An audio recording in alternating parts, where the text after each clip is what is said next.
Have you seen any signs of your father since he passed? It's just like, man, the dialogue here, that and again the way that he's manipulating, playing with these girls, is it's very suspenseful because again, you don't know where to take this, man. Because at times he kind of wins me back.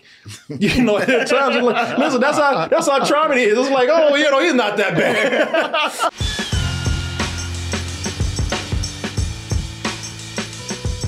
Everyone, just a quick reminder to join me for a night of sit-down comedy at the Broadway Comedy Club, December 13th, this time in the big room.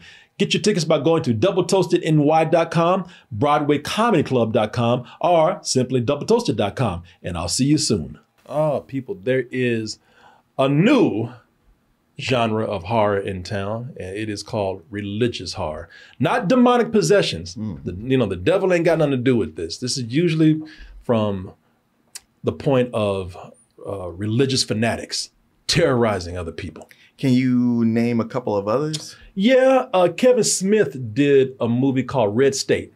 Okay. That could kind of be considered as religious horror or religious thriller. Okay.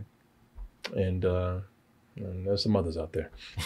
I can't think of it right now, Mark, Okay. but I'll Does when The I do. Exorcist count? What did I just say? No religious, no demonic possessions. Okay. Yes, no, this is more grounded. This is humans terrorizing humans under the name of religion. Okay. At least that's what I've heard. But if it's not pretty much a subgenre, it looks like it's on its way because we've gotten a few of these movies recently, and one that people are looking forward to is this movie, Heretic, starring Hugh Grant as a man who gets visited by two sisters of the Mormon church, two young ladies. Two little missionaries.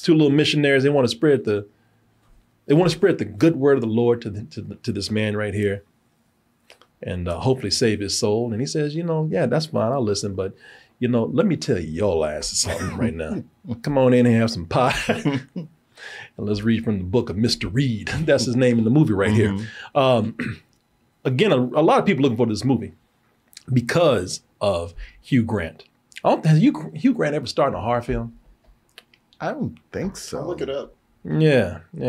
Because horror has become this thing that a lot of people who were used to seeing do comedies and drama are gravitating towards. Yeah.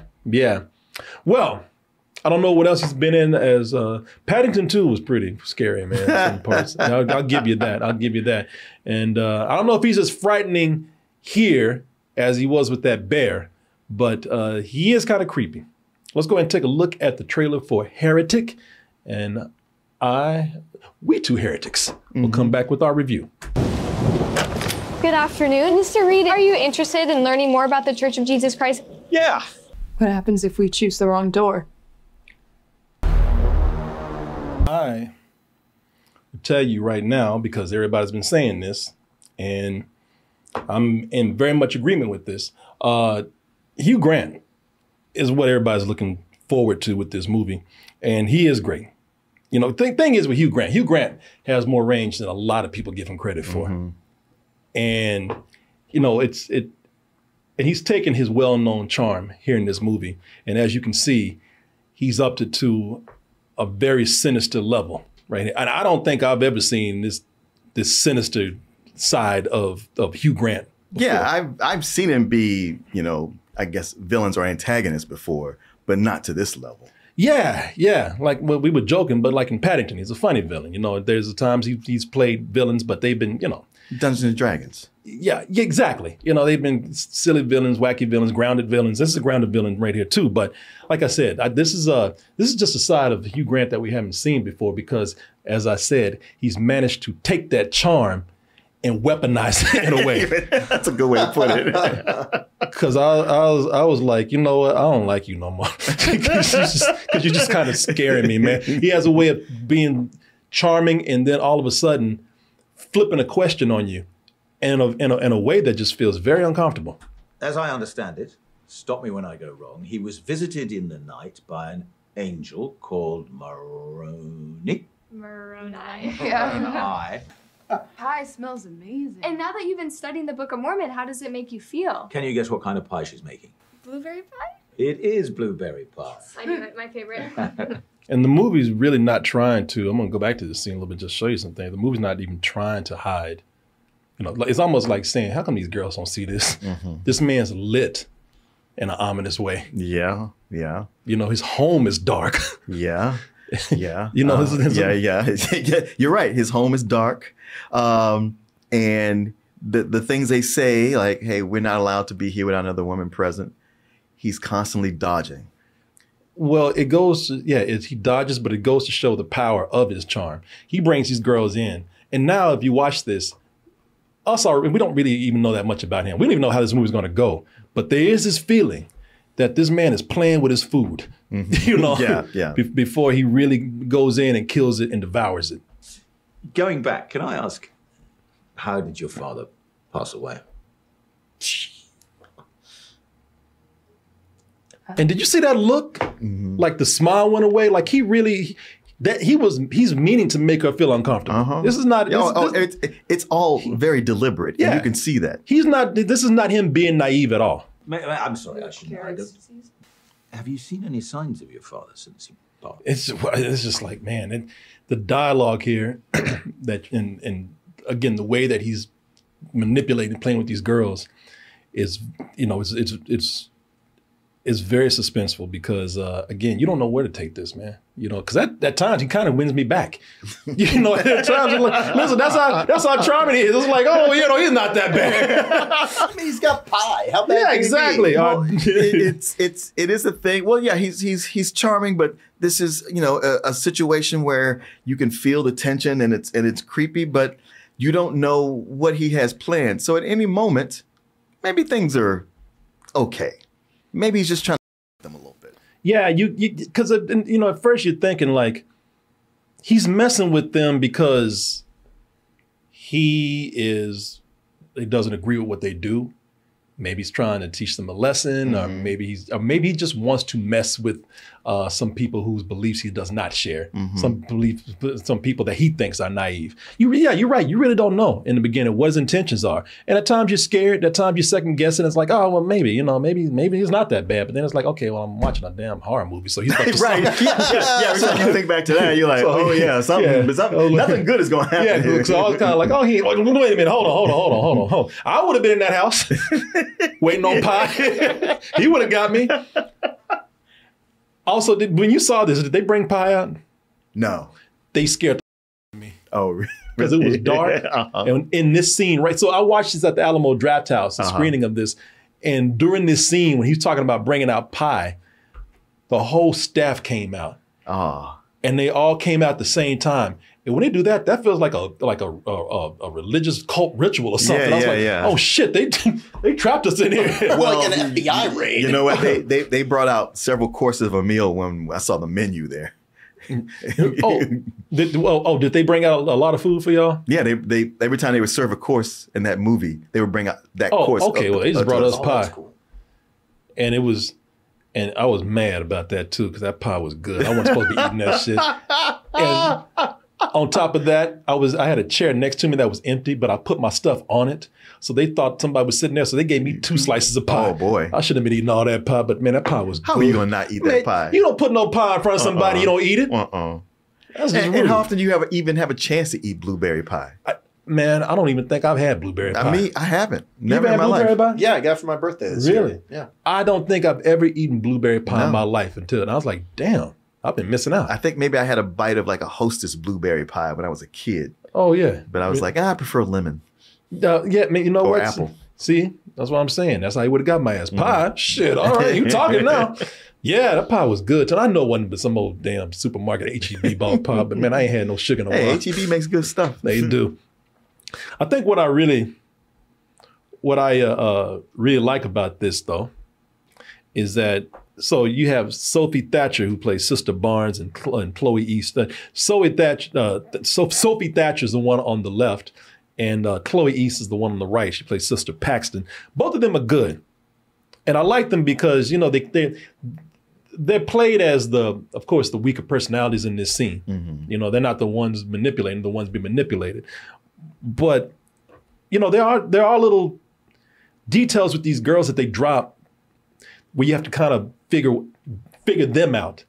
And they're not telling you everything about them. You know, they're putting little hints out there that maybe one of them is not as faithful as they claim. You know, maybe one of them is not as dumb as we think. You know what I mean? There's all kind of things going on with these different layers to these girls that are going on. And it's not really their story. That's what I love about it. It's like it's in a way, in the beginning right here, it's not their story. But they're telling you a whole lot about them without having to focus on them. I kind of like that. Well, to that point, what I liked is how the movie starts with them and we get to see them on their trek of doing their missionary stuff in town. And yeah, they're two, you know, bubbly girls who are really into what they're doing, but you also see how people in the town treat them. And and they aren't so naive to not know that they're sort of outcast for it. Yeah. Yeah, you know, it's well, what they do with dropping you these hints, because they focus on Mr. Reed a lot, but at the same time, there's just little bits of information dropped about these girls, and it plays with the audience's expectations, and those little details play more and more into the movie with these characters as we start to focus on these characters more. You know, it really keeps you guessing about everything, especially about them. And I like that, you know, as well as you're trying to figure out Mr. Reed. You know, Hugh Grant's character. Now, the big question with this, Martin, I don't know if you heard people ask this or if this is even a concern. Controversies about these kind of movies are less and less. There would have been a time if this movie had come out, Fox News would have been all on this talking about this is, anti-Christian, this is anti-religious, this is anti-Jesus. I would have been saying all that. Oh, forget that. Before there was even a Fox News, there would have been protests outside the movie theater. Oh yeah, no, we talking about like it came in the 80s. Oh yeah, you believe it? You know, and in the 90s, early 2000s, I remember what's it called, Dogma. Oh well, that had actual protests. Did it? Really? Okay, I was thinking like the Last Temptation of Christ had protests. So it doesn't seem like it's that big of a deal now, and I don't know why we're going to complete a different age now. But if you're thinking that, it's not against religion. Now Reed, as you said, Martin, Reed be dropping some knowledge about religion. And if you're prone to not be a religious person, you will find yourself probably agreeing with a lot of what he's saying. A lot of what he's saying is correct. Yeah, he's saying a lot of things that I've said. I've tried to educate people on just even little things like the fact that in the Egyptian religion, the first man was Atum, which is like, wait, that sounds like Adam. It's like, yeah, a lot of these things cannibalized each other. Yeah, Jesus has been different characters in different religions. Yeah, it's been just been taken from one to the next to the next. But yeah, he's seriously dropping some knowledge, and that scene rang true at me, not just because he was saying, but like we've talked about before. I've had this where Christian girls or Mormon girls came to my door, and with the second ones, I stood there and had a conversation with them that was so much like what he was saying. Even with the girl going like, "Well, it looks like you've read the Bible more than I have. You know more than I do." But I just wasn't an asshole about it. Yeah, well, that's the thing. Listen, if you have any trepidations or fears about going to see this movie because you think it's anti-religious, like I said, Reed is talking about what he believes. He's dropping facts, but the character is not there to make the girls look bad. The character's not there to make the girls look stupid, or he's not there to make Christianity or any other religion look bad. Because Reed is a creep. He's in the movie. He's the one that you're watching the whole time. He's the one that's making you uncomfortable. I'm not religious, and I was praying for him to get his ass whooped sometime. And I love the way that the girls, the way they handle the situation. They're not stupid. Listen, they're naive probably with the way they were trained to go around and talk to people and go into their houses. Don't nobody need to be doing that today. Nobody should have them out there doing that. No, girls are here by themselves, but they've been told to do this. So that's as far as it goes with probably, just being dumb about this situation. But when they get in there, they try to handle this situation. Let me tell you, they are very professional, because they know that if they're not, that could be their ass. You know, I love the way they handle it. I love the way that they are cool. I love the way they're thinking about it. I love the way they're constantly trying to talk their way out of this situation. Hell, had that been me, I would have been, ain't no pie. No one can hear you. I don't care. Somebody gonna hear me. Yeah.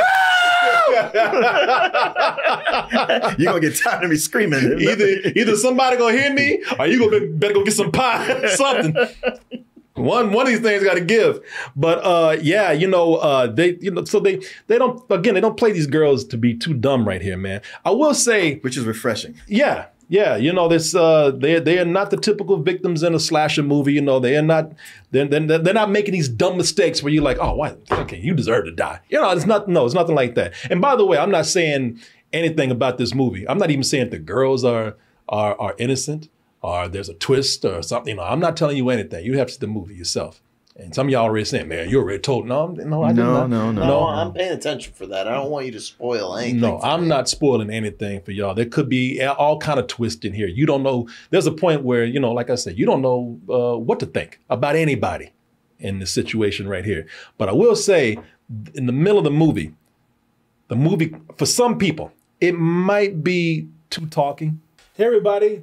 I know I'm stopping the conversation again. I'm stopping the flow of the show, but we do have to give a word out to our sponsor right now, which is Shopify. And Shopify is something I like to talk about because we have so many, you know what I'm going to say, we have so many talented toasties in our community. Look at this right here. This is Mr. Toasty, done by a guy named James who's been following us for years. This guy actually does sell his figurines online. Now, I don't know how he does it, but I know he makes money by this.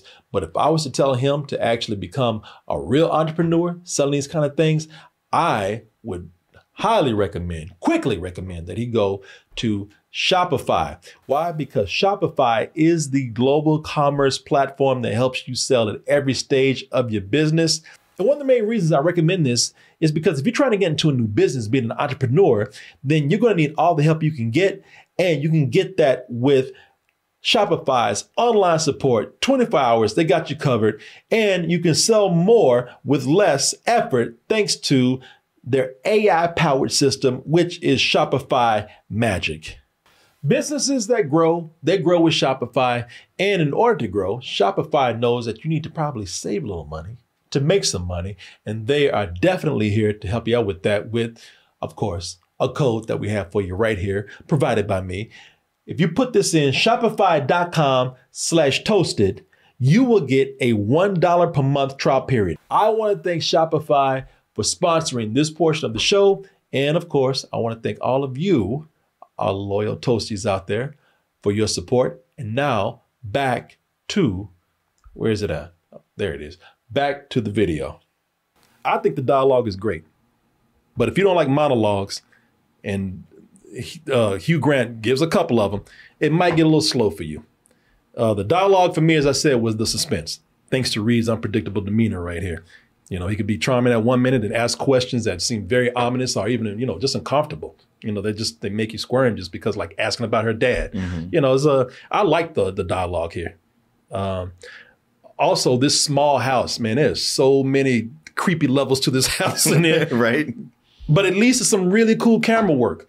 There was a trailer where it's not, I don't think it's in this one, but he has a model of the house. And there's an overhead shot of one of the girls running around, and she's in that model.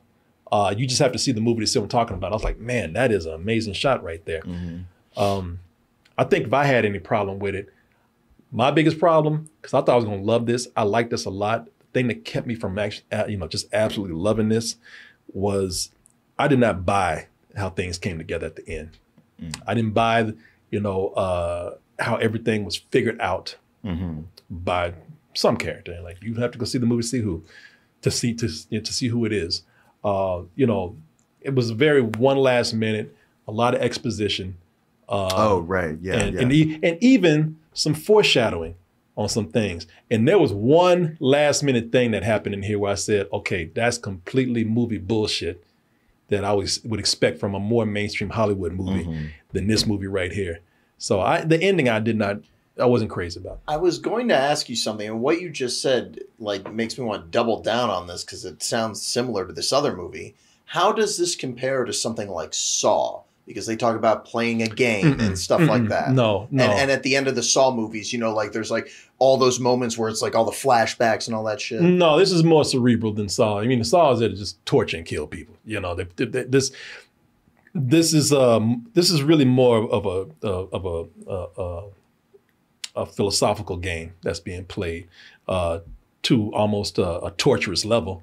But it's nothing like Saw. Yes, Saw's a lot more exploitative. Yeah. I mean, I know for all the lofty ideas of Saw, I really thought it was silly. You know, but hey, in a schlocky kind of horror movie way, that's fine. Yeah, it works for Saw. That's what it is. The other movie that it reminded me of, just like looking at like the shots you're showing, it seems similar to Barbarian a little bit. Yes. Yeah. I would say you can make that comparison. There's in fact, there was one trailer where they said from the crazy ass minds that made Barbarian. But yeah, you're right about that. Very much more Barbarian, way more than Saw. Okay. Yeah, but anyway, those complaints that I have are small. For most of the movie, I enjoyed it. I usually like to have my complaints out the way earlier. I don't want to end the movie with these complaints. So it took some points off for me, being that the movie kind of ended that way. But still enjoyed it very much. You and I are not dissimilar in this. I mean, Hugh Grant is just, you know, like I said, I wanted to stay and watch this movie when I heard, oh, Hugh Grant in a horror movie. And he delivers. He delivered in spades. And that's that point in there where he just drops a masterclass on the history of religion. And I was just like this, listening to him, like, yes, please keep going. Let this be the movie. I don't care about this other stuff. And the characters with the girls are great. And they don't do anything stupid. It's a movie similar to Midsummer, where you're like, oh, you guys should have. And it's like, it was already too late. There was no backing out of this, you know. And so full of suspense. But what kept me from loving it, and it's such a technical thing, is, well, I mean, I know it's technical, but it's just one where I love the first half so much, and the second half, which I thought was still good, but not nearly as good as the first half. It was all this stuff, like the dialogue. I'm in love with it, and the acting and everything. And then within the second half, it's a horror movie, and it's a good one, but the horror movie stuff is just more like, okay, this is what horror movies do, as opposed to where I was. Yeah. I mean, I think I'm a little harsher because that, like I said, man, I thought not the last half, but the final moments of the last half were complete bullshit. I was like, nah, I'm not buying this at all. But that's too bad, because I'm like you, I love that first half. I love that first half. Yeah. But yeah, I don't know. What would you rate it, sir? I would still give it a high matinee. That's exactly where I am. High matinee. I thought I was going to actually like this less than you did. But yeah, no, I was like, wow, we fall right in line, man. High matinee, and still worth seeing. Worth seeing. It's yeah. I mean, look, the back. It's not like the back half is trash. It's just the first half is so fucking good. Yeah. It gets pretty standard in the second half, and where it was so much smarter than that. Yeah. In the beginning, but these performances still get by, man. Hugh Grant. If anybody's carrying this through, it's Hugh Grant. You know, he if anything is there to continue watching, it's him. And boy, you ain't lying about how, oh, he's so charming and then he's so not. I was like, man, I love you. I hate you. I love you. I think, come on, man. Yeah, come on, Let's pick up one. Let's pick one. Let's pick one here. I've gotten some great performances in horror movies this year. Yeah. This seems like another one on the list. This stands out. This is why I wish it was better, but I still recommend people go see it because it's still more ambitious than a lot of horror movies that are out there. We've gotten some good, pretty ambitious ones. I would say Smile 2 really exceeded my expectations. Yeah, they're getting more and more ambitious and not just settling on what's the minimum we can do to please horror fans. Somebody wants to know the biggest question for the movie. Did they ever get the pie? You'll have to go see the movie. Yeah, you gotta see it. You gotta go, yeah. That is a big question in the movie. I can give you a spoiler. I got the pie. I got more pie than I ever wanted. I wish I could have shared that pie with some people. This is why I wish you would have been there. You could have had that second slice. Yeah, I could have had that seat, but someone didn't want me to go in and then had to tell a story on the air like I was like trying to sweet talk you. I was like, hey man, how about I do this so I can come in? Which is not what happened. I was like, sir, should we go about it like this? How do you want to do this? But that's not a good story. Come on. Because there's no story. Well, I felt bad I didn't sign up to go because that would have got you in. But then I was like, well, you know, Corey's going. He'll take care of it. Yeah. Corey's going. Julian ain't. No, I wish I could. Yeah, I wish I could have taken it. I really do. If Julian was here, he could eat this slice of pie. Oh, well. Well, you made it to the end of the video. That must mean you really like what we do. So if you do, check out these other videos just like this one. Check out our other YouTube channels and subscribe to join our wonderful Toasty community. And as always, stay toasty.